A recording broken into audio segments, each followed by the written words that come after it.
Ike adalah seorang penyihir kuat yang bertugas sebagai komandan di pasukan Raja Iblis.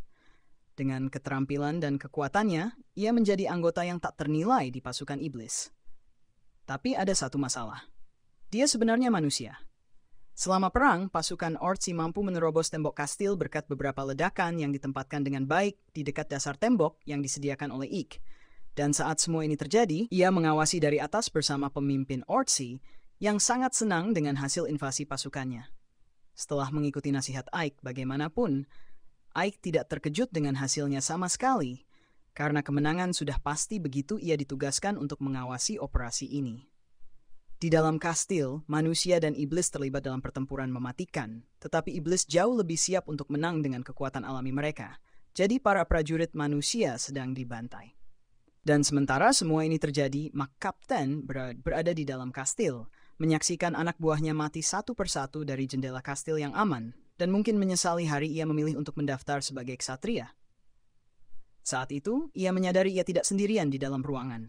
Jadi ia berbalik dan menemukan bahwa Ike entah bagaimana berhasil menyelinap masuk. Mak Kapten tahu, ia hampir pasti kalah sekarang. Jadi ia berbalik menghadap Ike dan bertanya siapa dia. Ike memperkenalkan dirinya sebagai Komandan Brigade ke-7 Undead Raja Iblis, dan ia memberitahu Komandan Ksatria bahwa ia hanya memiliki beberapa pilihan yang tersisa.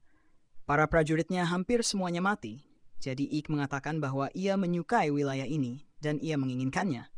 Jadi ia bisa melakukannya dengan cara mudah atau cara sulit. Pilihan ada padamu. Mak Kapten tidak mau menyerah begitu saja, jadi ia memberitahu Ike bahwa tidak ada dari pilihan itu yang cocok untuknya saat ia melompat maju untuk serangan putus asa. Tapi Ike tidak terkejut sama sekali karena ia sudah menduga harus melakukannya dengan cara sulit. Ia dengan cepat melantunkan mantra jarak dekat yang mengenai Kapten Ksatria dan melumpuhkannya. Ike secara resmi telah memenangkan perang ini, tetapi ketika pemimpin Orcei datang ke ruangan untuk memberi selamat atas kemenangannya, dan sementara hal yang normal dilakukan oleh Komandan Iblis pada saat ini adalah mengeksekusi semua anggota tentara yang masih hidup. Tapi Ike memiliki rencana lain saat ia menginstruksikan pemimpin Orcs untuk memberikan pertolongan pertama kepada Komandan Ksatria serta manusia manapun yang menyerah.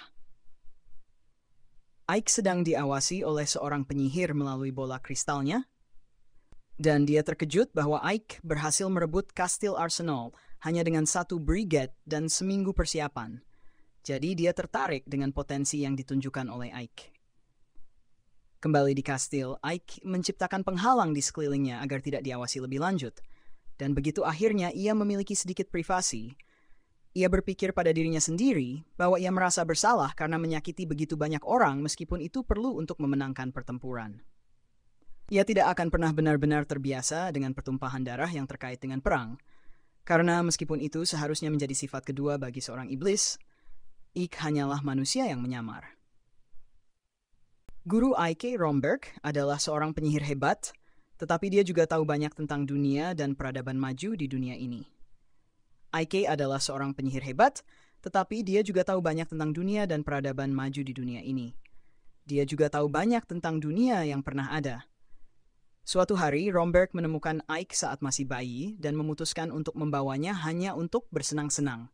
Dan selama bertahun-tahun Ike bersama Romberg, dia diajarkan semua sihir dan pengetahuan yang dimiliki Romberg.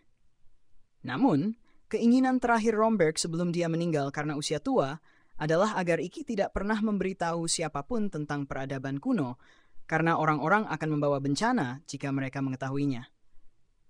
Ada satu hal lagi yang diminta Romberg darinya, yaitu agar Ike tidak pernah membiarkan dirinya terlihat tanpa jubah atau topengnya. Karena jika dia pernah diketahui sebagai manusia, Raja Iblis tidak akan mengampuninya. Sejak hari itu, Ike tidak pernah melepas topengnya, dan bahkan sekarang dia hanya bisa melepasnya karena penghalang kuat yang dia dirikan di sekitar ruangan. Dengan penghalang itu, ia mencegah siapapun masuk ke dalam ruangan tanpa izinnya, tetapi sayangnya, itu tidak berlaku untuk orang-orang yang sudah berada di dalam ruangan. Ike melihat ke bawah dan melihat pelayan yang bersembunyi di bawah meja, dan dia memohon agar tidak dibunuh karena dia tidak akan memberitahu siapapun tentang rahasianya. Tetapi kemudian dia secara tidak sengaja membenturkan kepalanya ke meja dan jatuh. Ike memeriksanya, dan dia tampaknya masih hidup. Tetapi dia sangat berharap dia tidak karena dia berhasil merahasiakan identitasnya selama lebih dari 20 tahun pada saat ini. Jadi, mengapa orang pertama yang mengetahui rahasianya harus seorang pelayan yang ceroboh? Tepat saat itu, pemimpin Orsi mengetuk pintu karena dia ingin berbicara dengan Ike, jadi dia harus menangani masalah pelayan itu nanti. Di luar, pemimpin Orsi memberitahu Ike bahwa mereka berhasil merebut kastil dengan sukses, tetapi dia merasa aneh bahwa Ike membiarkan begitu banyak manusia hidup. Ike mengatakan kepadanya bahwa itu bukan masalah karena Raja Iblis baru tidak terlalu peduli dengan jumlah pembunuhanmu selama kamu menyelesaikan tugasnya. Orci itu mulai berteriak pada mereka karena berani berbicara langsung dengan Ike yang agung, tapi Ike mengatakan tidak apa-apa dan meminta kepala desa untuk berbicara. Kepala desa telah menerima bahwa desa sekarang berada di bawah kendali pasukan iblis. Jadi dia ingin tahu berapa banyak pajak yang harus mereka bayar kepada Raja Iblis. Ike memberitahu mereka bahwa mereka bisa membayar jumlah normal yang biasa mereka bayar. Tetapi dia membuatnya jelas bahwa jika ada dari mereka yang pernah melawan Raja Iblis dengan alasan apapun, maka tidak akan ada ampun bagi mereka. Saat itu, Ike menyadari ada sesuatu yang salah, dan beberapa saat kemudian, dia dipindahkan ke sebuah ruangan gelap dengan monster raksasa berdiri di belakangnya dengan niat jahat.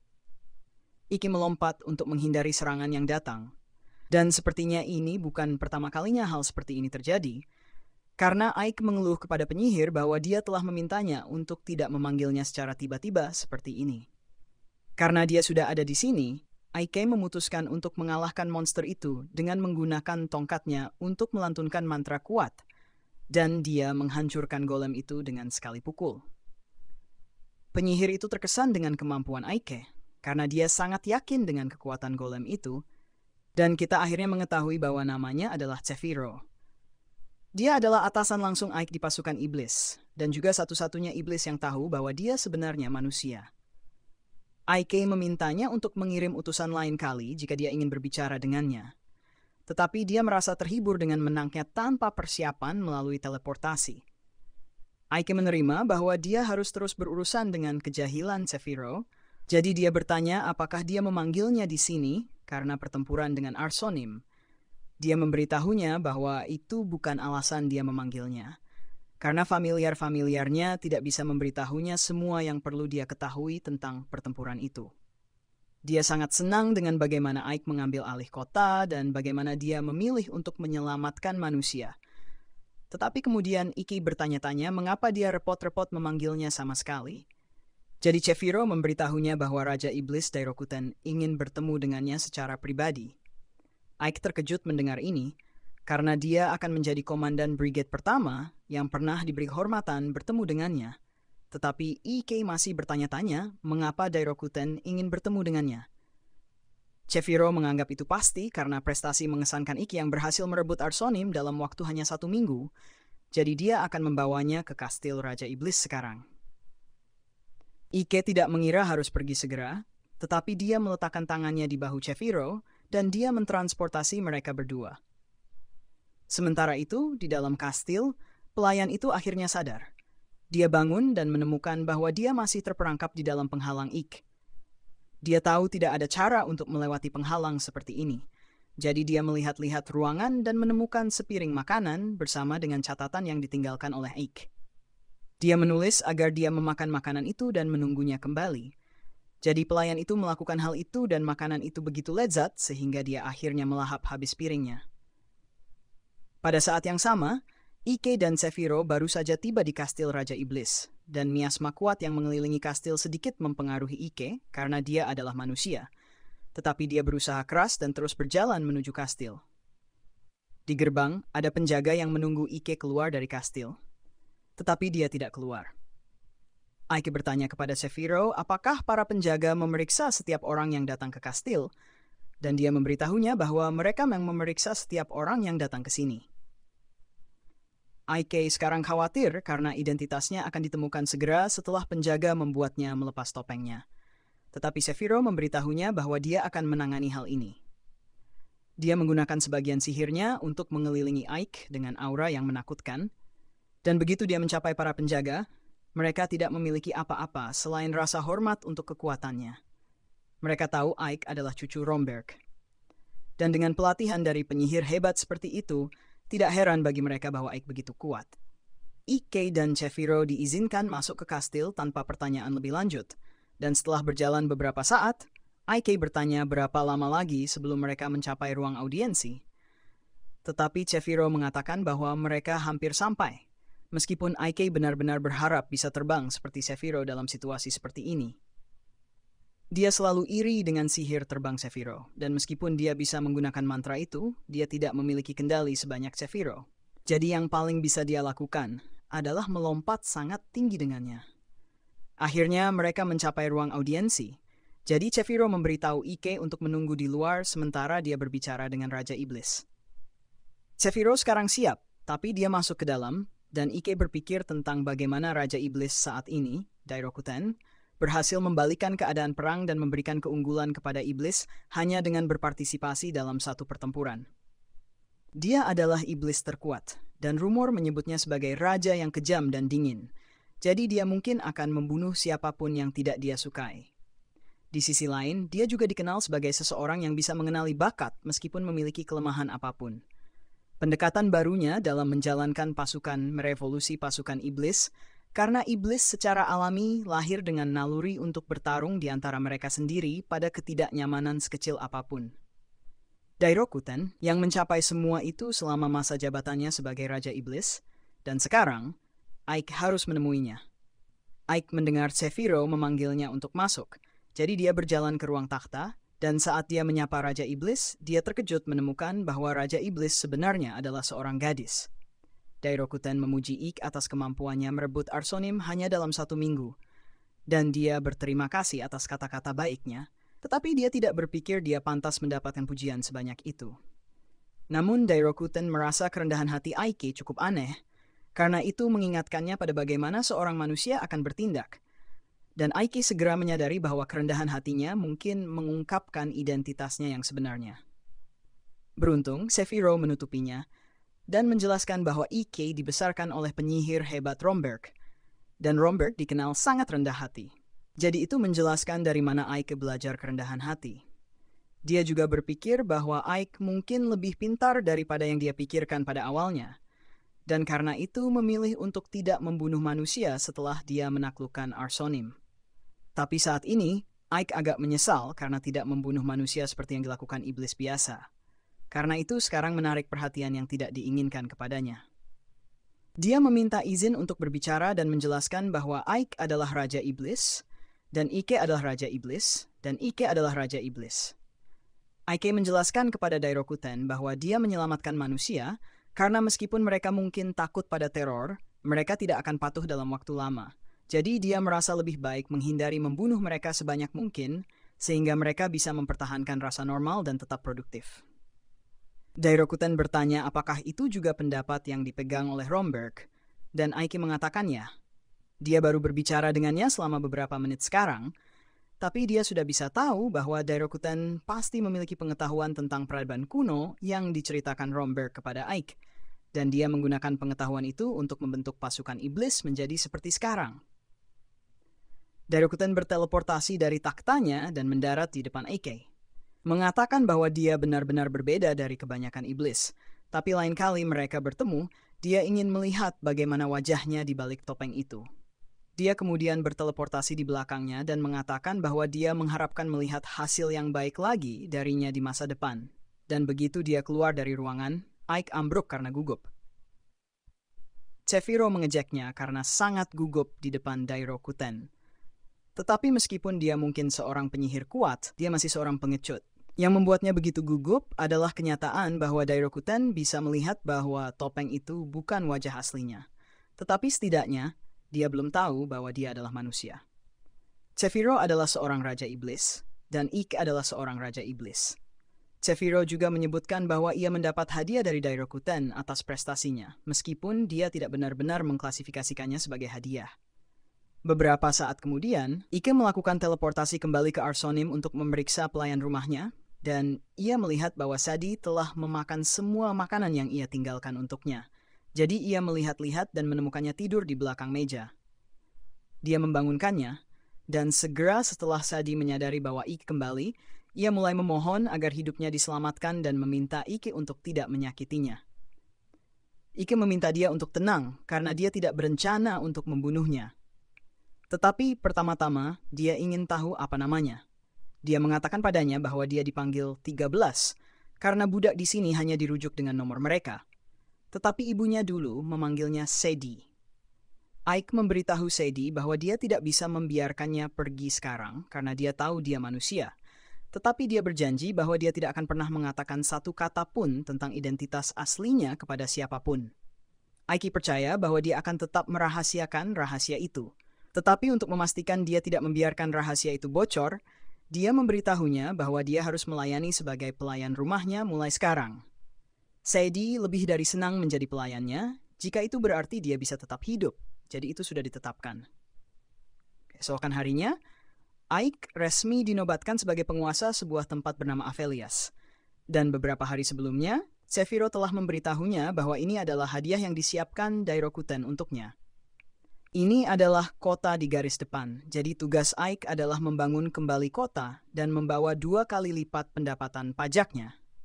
Ike tidak terlalu menyukainya, terutama karena Seviro yang menaklukkan kota itu, dan dia benar-benar menghancurkan semua dindingnya, meninggalkannya tanpa perlindungan. Karena mereka berada di garis depan, mereka perlu memiliki tembok kota siap jika pasukan manusia menyerang. Siap. Tetapi ketika Aiki bertanya kepada Jiron berapa lama untuk membangun kembali, dia mengatakan akan menjadi 6 bulan yang terbaik. 6 bulan adalah waktu yang terlalu lama bagi kota untuk tidak memiliki tembok kota, jadi Iki siap melakukan apapun yang diperlukan. Jiron belum pernah melihat manusia dan iblis bekerja sama seperti ini. Dan Ike bahkan mencetuskan ide untuk memiliki shift hanya selama 8 jam, sehingga perbaikan tembok dapat terus berlanjut 24 jam sehari. Dan dia juga membayar buruh dengan upah yang layak untuk menjaga moral mereka tetap tinggi. Jadi, Jiron yakin bahwa Ike adalah aset terbesar pasukan iblis, dan dia pasti akan menjadi Raja Iblis berikutnya. Perang antara manusia dan iblis terus berlanjut, dan saat ini iblis memiliki keunggulan sehingga Dairokuten cukup puas. Namun, laporan mereka menunjukkan bahwa manusia sedang melakukan aliansi dengan kerajaan tetangga, dan jika mereka melakukannya, itu bisa membalikkan keadaan perang. Jadi Dairokuten memutuskan untuk mempercayakan kesuksesan serangan mereka kepada Ike.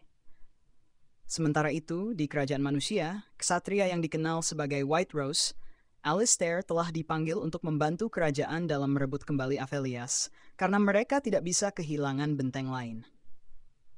Jiron adalah satu-satunya orang yang memiliki kekuatan untuk melakukannya, dan Ike adalah satu-satunya yang bisa melakukannya. Setelah tugasnya diberikan, dia pergi untuk memenuhinya. Dan pada saat yang sama, Ike dan Sadie berada di kerajaan dalam misi juga. Tetapi Sadie telah sedikit terganggu oleh permainan penipu.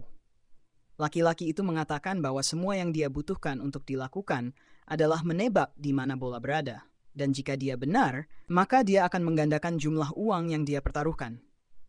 Sadie membuat pilihannya. Jadi laki-laki itu memintanya untuk menempatkan taruhannya. Tetapi sayangnya, Sadie tidak memiliki uang untuk bertaruh karena Ike tidak percaya padanya dengan keuangan. Para penipu marah bahwa dia membuang-buang waktu mereka seperti ini. Tetapi kemudian dia mengambil uang dari sisi lain. Sadie adalah satu-satunya orang yang bisa membayar mereka jika dia kalah. Tepat pada saat itu, semua cangkir mulai mengambang di udara, dan ternyata bola tidak pernah berada di bawah salah satunya untuk memulai, sehingga semua orang lain yang kehilangan uang kepada laki-laki itu menjadi marah dan mengancamnya untuk mendapatkan uang mereka kembali. Di tengah kegemparan itu, Ike menarik Sadie menjauh dan mengatakan kepadanya bahwa dia tidak boleh meninggalkan sisinya sebagai pembantunya. Jadi dia meminta maaf, tapi dia hanya begitu penasaran. Saat itu dia menyadari bahwa Ike mengenakan pakaian baru. Jadi Ike menjelaskan bahwa mereka sedang melakukan misi untuk mengintai musuh. Karena dia tidak bisa datang ke sini dengan menyamar sebagai iblis, mereka mulai berjalan-jalan melintasi kota. Dan saat melakukannya, mereka melihat sebuah peleton tentara berjalan di jalanan. Dan itu semua yang dibutuhkan Ike untuk mengkonfirmasi bahwa kerajaan memang sedang membentuk aliansi. Aliansi seperti ini sudah terbentuk 3 kali di masa lalu, dan setiap kali itu mengakibatkan kekalahan Raja Iblis dan pasukan mereka terdorong kembali ke dalam istana. Sadie khawatir pasukan iblis bisa kalah lagi karena aliansi ini, tetapi Ike mengharapkan dia berharap pasukan iblis akan jatuh karena dia hampir pasti menjadi tahanan saat ini.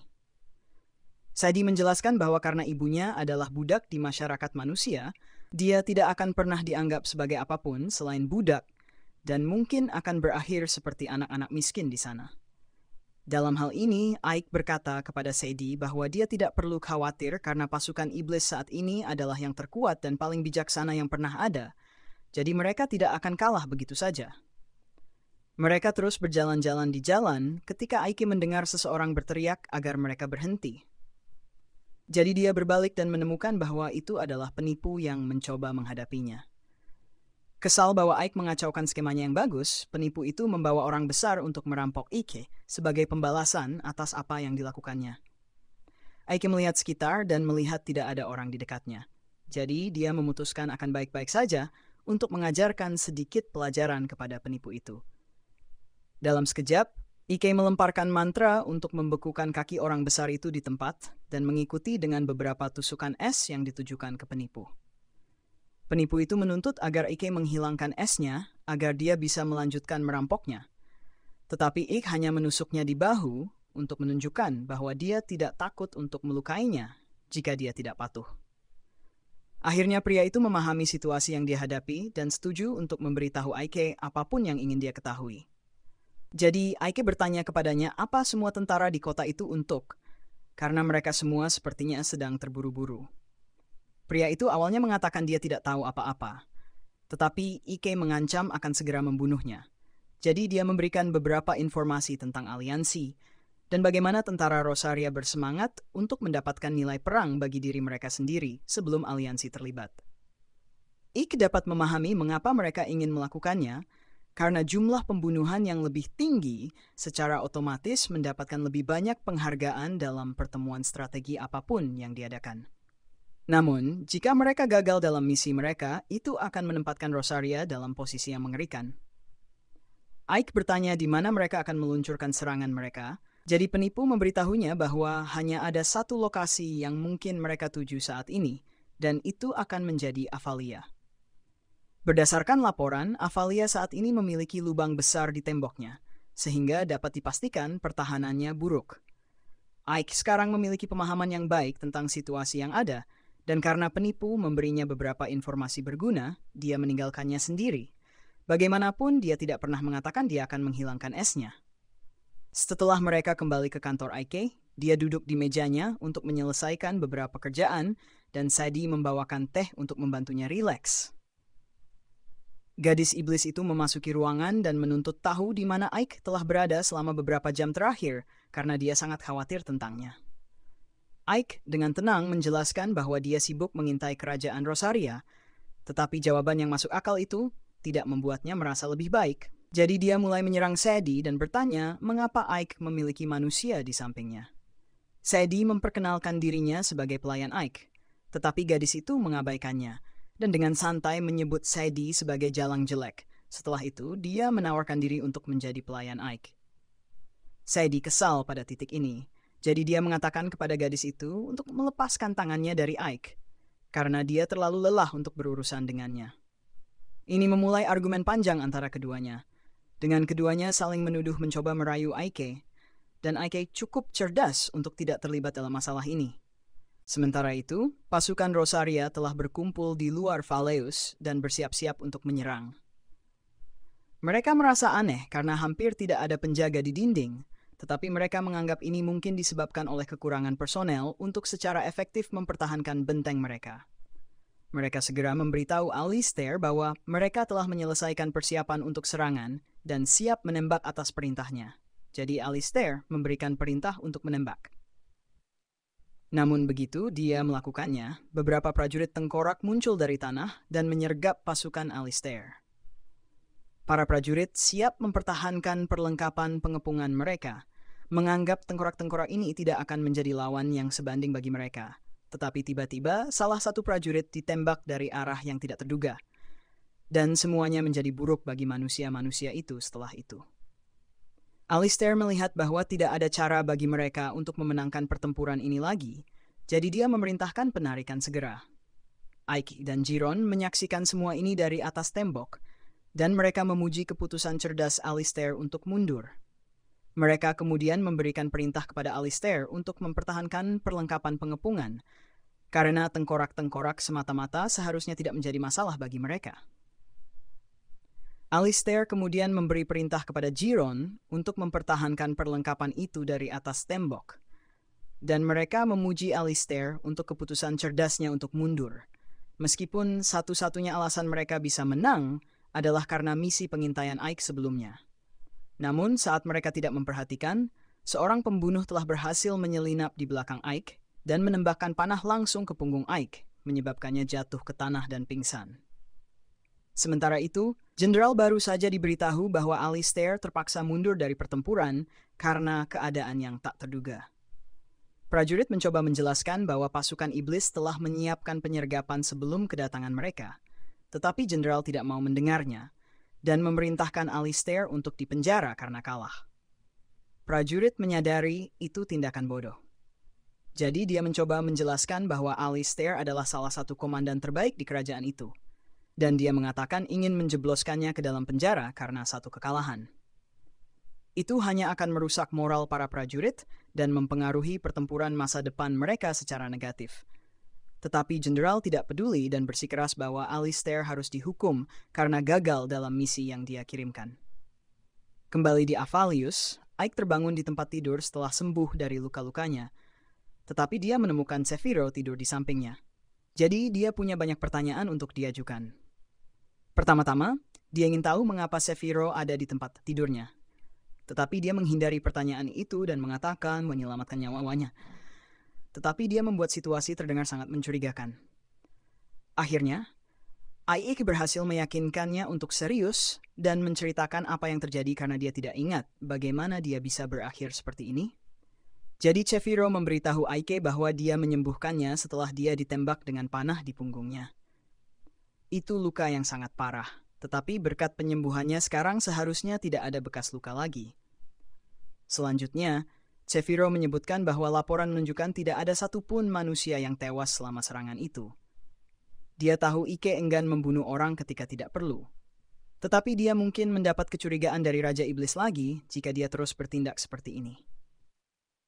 Ike mengerti argumen Sephiro bahwa dia mencoba mencari cara agar manusia dan iblis bisa hidup bersama tanpa perlu bertempur. Jadi membunuh tanpa alasan hanya akan mengacaukan rencananya. Sephiro menghormati dedikasi Ike untuk mencari perdamaian antara ras, jadi dia menepis topik itu untuk saat ini dan meminta Ike untuk tetap di sini dan istirahat karena pada dasarnya dia masih manusia. Setelah Sephiro pergi, Ike melihat panah yang digunakan untuk menembaknya. Berdasarkan apa yang dikatakan kepadanya, dia ditembak dari belakang. Artinya seseorang harus menyusup ke dalam kastil untuk mencapainya. Atau apakah itu pengkhianatan dari seseorang yang dekat dengannya? Tepat pada saat itu, Ike mendengar ketukan di pintu. Jadi dia mengenakan topeng tengkoraknya kembali tepat ketika Sadie dan Lilith masuk untuk memeriksa keadaannya. Mereka berdua khawatir tentang Ike, tetapi mereka juga masih bertengkar tentang siapa dari mereka yang boleh merayu Ike. Jadi Lilith meminta Sadie untuk menjaga jarak darinya saat dia menggelayutkan diri di lengan Ike. Namun, Sadie juga ingin mendekati Ike, jadi keduanya terlibat dalam pertengkaran lain. Tetapi untungnya, Jaren datang menyelamatkan dan dengan cepat menarik Lilith sebelum mengusirnya keluar dari ruangan dan mengunci pintu. Lilith mulai mengetuk pintu dan meminta untuk masuk. Tetapi Jaren tahu bahwa dia sangat mengganggu Ike, jadi dia tidak membiarkannya masuk.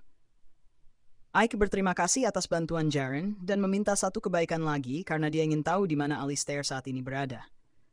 Jaren berjanji untuk mencari tahu. Jadi setelah beberapa jam penelitian, Ike diberitahu bahwa Alistair telah dipenjarakan karena kegagalannya merebut kembali Avalios. Ini seharusnya menjadi misi yang sederhana dan diam-diam untuk bertemu dengan Alistair. Tetapi sayangnya, Lilith mengikutinya ke sini dan mulai-mulai memperingatkan Ike bahwa manusia bisa sangat kejam kadang-kadang. Jadi tidak aman untuk datang ke sini secara langsung. Ike berpikir dia akan baik-baik saja karena ada sesuatu yang ingin dia tanyakan langsung kepada Alistair. Tetapi dia juga tidak ingat meminta Lilith datang bersamanya. Lilith mengatakan itu akan lebih menarik jika mereka berdua bersama-sama, dan setelah mereka selesai dengan misi, mereka bisa bersenang-senang sepuasnya. Selain itu, Sadie pernah ikut dengannya dalam misi terakhirnya, jadi hanya adil jika dia ikut dengannya kali ini. Ike tidak ingin bertengkar tentang hal itu, jadi dia membiarkan Lilith ikut kali ini. Tetapi dia perlu untuk bisa mengikuti langkahnya. Akhirnya, mereka sampai di gerbang depan penjara, dan tidak terlihat seperti tempat yang terlalu dijaga dengan baik. Jadi Lilith percaya dia mungkin bisa masuk sendiri dengan cara yang cukup keras. Ike menghentikannya dan mengatakan bahwa dia tidak ingin menciptakan keributan. Jadi sebagai gantinya, dia ingin mereka masuk dan keluar secepat dan seaman mungkin. Namun, Lilith sudah menjatuhkan penjaga-penjaga itu pada saat dia selesai berbicara. Mereka masuk ke dalam, dan tempatnya lebih besar dari yang dibayangkan Ike. Jadi mungkin akan memakan waktu bagi dia untuk menemukan sel Alistair. Namun, Lilith punya ide lebih baik dan hanya memukuli sipir penjara untuk membuatnya menyerah dengan kunci-kunci dan memberitahunya di mana Alistair ditahan. Sel Alistair berada di ruang bawah tanah ruang sipir penjara, dan Alistair ternyata tak berada di lantai atas. Tetapi saat Ike dan Lilith hendak naik, sisa penjaga-penjaga muncul karena semua teriakan yang mereka dengar dari sipir penjara sebelumnya. Lilith meminta Ike untuk melanjutkan tanpanya, sementara dia menangani penjaga-penjaga. Tetapi sebelum Ike pergi, dia mengingatkannya bahwa dia tidak ingin ada pertumpahan darah yang tidak perlu. Lilith berjanji tidak akan membunuh siapapun. Tetapi saat Ike pergi, dia mendengar penjaga-penjaga berteriak kesakitan dengan beberapa tulang patah. Dia mengabaikannya untuk saat ini dan berjalan menaiki tangga sampai dia tiba di apa yang seharusnya menjadi sel penjara Alistair. No, itu sepenuhnya kosong. Ike menyelamatkan Alistair sebelum dia jatuh ke tanah seperti orang terakhir. Alistair bahkan lebih bingung daripada sebelumnya karena tidak masuk akal bagi seorang iblis untuk menyelamatkan nyawanya. Tetapi Ike mengabaikannya dan memperkenalkan dirinya dengan benar kali ini.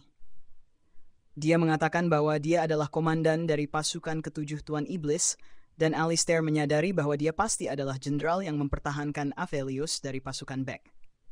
Ike menggunakan fakta bahwa dia adalah seorang komandan iblis sebagai bukti bahwa dia tidak mungkin menjadi manusia karena tentara iblis tidak akan pernah cukup bodoh untuk membiarkan seorang manusia menjadi perwira tinggi dalam tentara.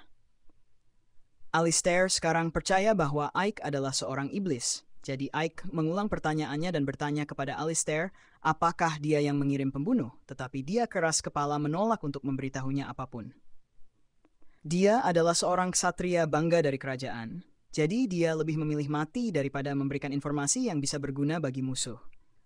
Ike menyadari bahwa dia tidak akan mendapatkan jawaban yang dia cari, jadi dia mendekati Alistair dan mulai menggunakan sihir membaca pikiran padanya. Saat dia sedang melakukan ini, Lilith masuk untuk memeriksanya, dan dia marah karena Ike menggoda seorang wanita manusia saat dia dalam bahaya untuk dibunuh. Dia mencoba membuat Ike memeluknya sebagai gantinya, tetapi Ike sudah mendapatkan semua informasi yang dia perlukan dari pikiran Alistair, jadi dia mengatakan akan pergi sekarang. Saat mereka berjalan keluar, Alistair memanggil dan bertanya, mengapa Ike repot-repot untuk merusak penjara jika dia hanya akan pergi dengan damai? Jadi, Ike mengatakan kepadanya bahwa dia tidak lagi memiliki alasan untuk tinggal, karena dia tahu Alistair tidak ada hubungannya dengan percobaan pembunuhan itu. Dan saat dia membaca pikirannya, dia melihat beberapa pikirannya.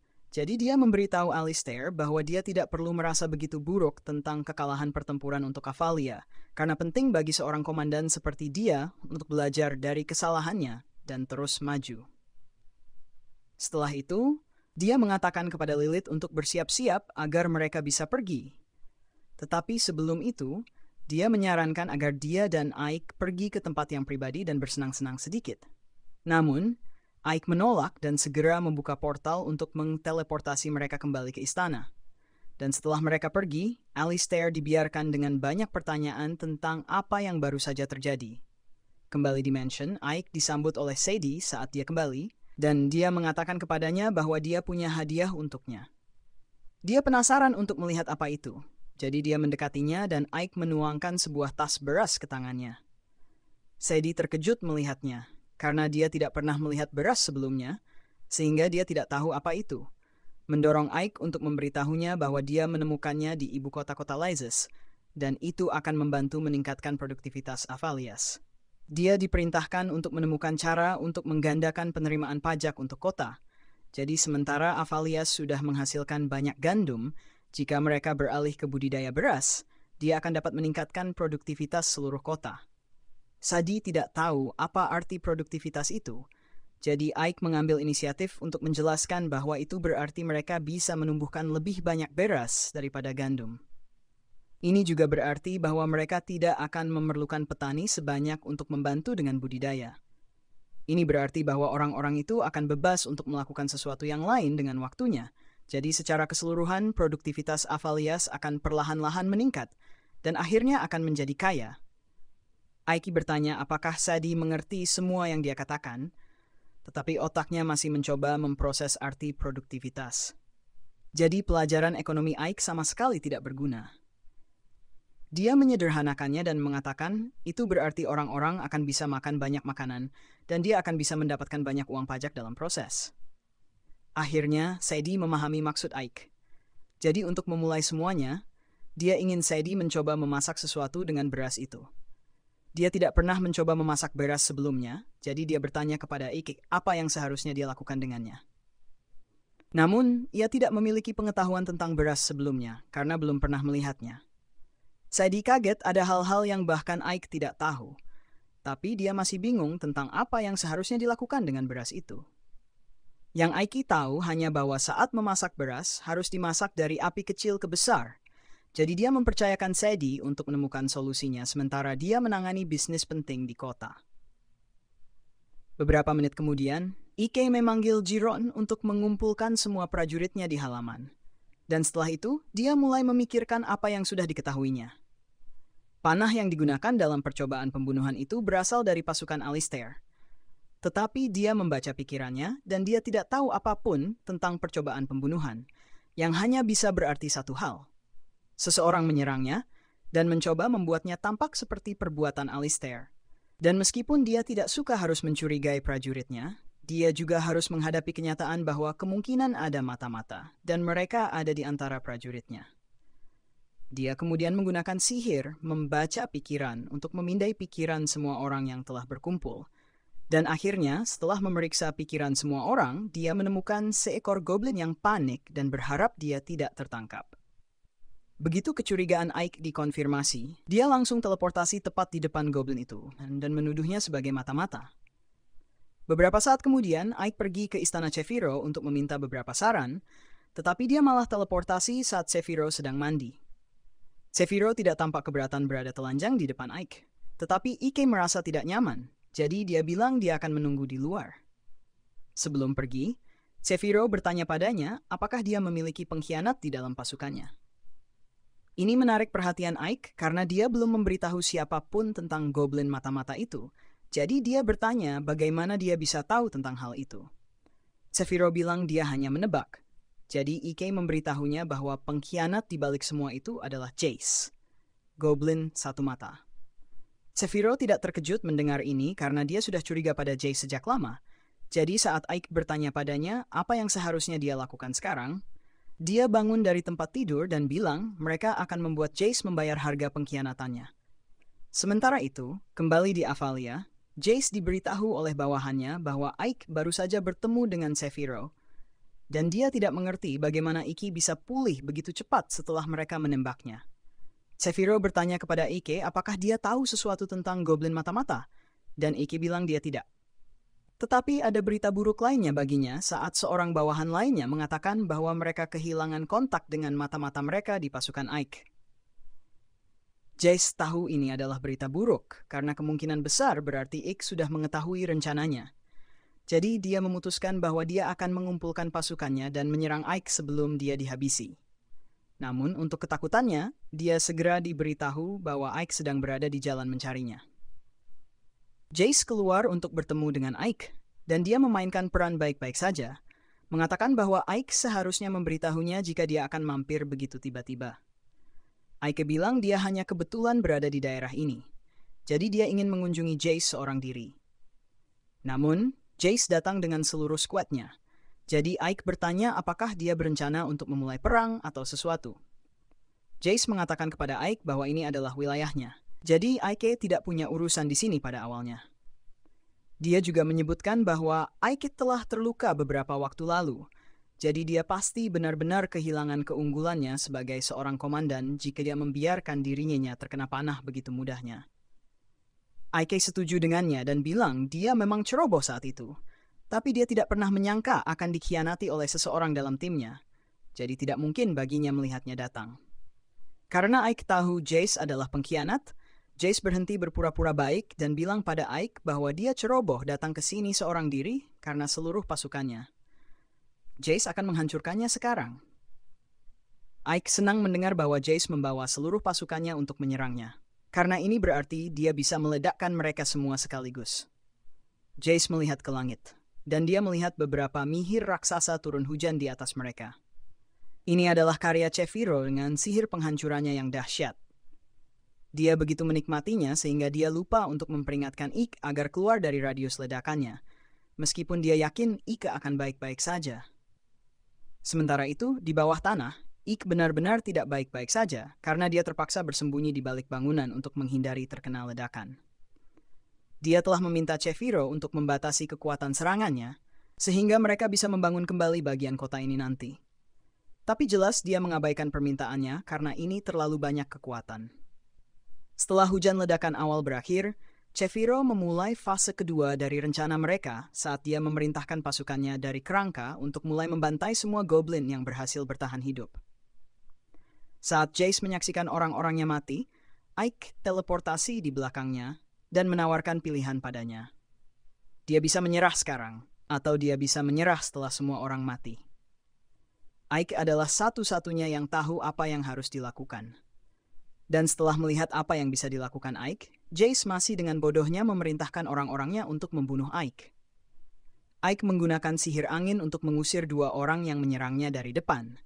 Tetapi sementara dia melakukan itu, seorang goblin lain mencoba menusuknya dari belakang. Tetapi Ike telah menyiapkan perisai untuk melindungi dirinya, dan dia melanjutkan untuk menghabisi sisanya goblin dengan sihirnya. Sementara semua ini terjadi, Jace berusaha melarikan diri karena sebenarnya dia tidak peduli dengan prajuritnya pada awalnya. Namun sebelum dia bisa melarikan diri dengan mulus, dia terhalang oleh salah satu monster Chefiro, sehingga dia terpaksa menggunakan bom asap untuk mengalihkan perhatian dan menyelinap pergi ke gang. Dia menghilang melalui portal dan muncul di hutan, jadi dia yakin telah berhasil mengecoh Ike dan Chefiro. Tapi saat dia akan masuk ke jalan rahasia ini, sebuah bola api ditembakkan oleh Ike. Jace bertanya bagaimana Ike bisa menemukannya karena tidak ada yang tahu tentang jalan rahasia ini, kecuali dia sendiri. Jadi Ike menjelaskan bahwa dia telah melacak Jace dengan salah satu makhluk kepercayaannya sepanjang waktu ini.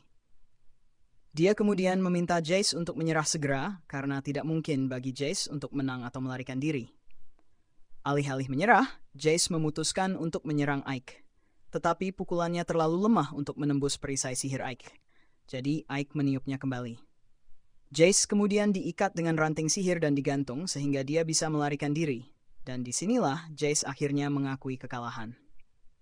Anda bisa melihat mengapa Raja Iblis menghormati Ike begitu tinggi. Dan dia pribadi menganggap Ike memiliki banyak bakat. Jadi dia memiliki proposal untuknya. Dia ingin Ike bergabung dengannya sehingga mereka bisa mengambil alih pasukan Raja Iblis dan mengembalikan segalanya seperti dulu. Dia mengeluh bahwa meskipun Iblis secara alami merasakan kegembiraan dalam menundukkan dan membunuh manusia, dia telah melarang mereka dari membunuh manusia tanpa alasan yang baik. Dia juga mengeluh bahwa iblis-iblis itu sendiri tidak bisa. Ada banyak iblis yang tidak suka cara dia melakukan hal-hal. Jadi Jace memperpanjang undangan kepada Ike untuk membantunya dalam menurunkannya karena dia tidak pantas menjadi Raja Iblis. Ike jelas menolak. Jadi Jace mematahkan salah satu tangannya dan melemparkan pisau pada Ike. Dan Ike dengan mudah menghindarinya, tapi dia merasa tersinggung bahwa Jace benar-benar berpikir itu akan berhasil padanya. Ike mulai memeriksa Jace tentang siapa lagi yang merencanakan untuk menggulingkan Raja Iblis, tapi dia menolak untuk mengungkapkan informasi apapun. Chefiro segera muncul, dan dia siap untuk menyiksa Jace sebanyak yang diperlukan untuk mendapatkan informasi itu. Tapi Ike memohon padanya untuk membiarkannya mencoba mendapatkannya secara damai, karena dia tidak ingin menyakiti siapapun secara berlebihan. Chefiro mengeluh bahwa metode Ike memakan waktu terlalu lama, jadi dia harus mengambil langkah drastis di sini. Tepat pada saat itu, Jace mulai berubah menjadi ungu dan menangis kesakitan, yang mengejutkan karena Chefiro bahkan belum melakukan apa-apa. Jadi itu hanya bisa berarti Jace diracun oleh iblis-iblis lain di kelompoknya untuk mencegahnya mengungkapkan rahasia mereka. Ike mencoba menggunakan sihir penawar, tapi racunnya terlalu kuat, jadi Jace akan mati lebih awal atau nanti. Sebelum dia mati, Chefiro bertanya kepadanya apakah dia masih bersedia untuk mati. Chefiro ingin melindungi identitas orang-orang yang meracuninya tanpa memikirkan kedua kali. Jadi Jace setuju untuk memberitahukan siapa pemimpin pemberontakan itu sehingga dia bisa membalas dendam untuknya. Setelah mereka mendapatkan informasi ini, Chefiro dan Ike pergi untuk bertemu dengan Dairokuten dan memberitahunya bahwa ada pemberontakan yang dipimpin oleh Komandan Divisi Ketiga, Bastio. Dan karena mereka menuduh Bastio melakukan pengkhianatan, Dairokuten ingin mendengar apa yang Bastio katakan untuk dirinya sendiri. Ini adalah akhir dari episode 3.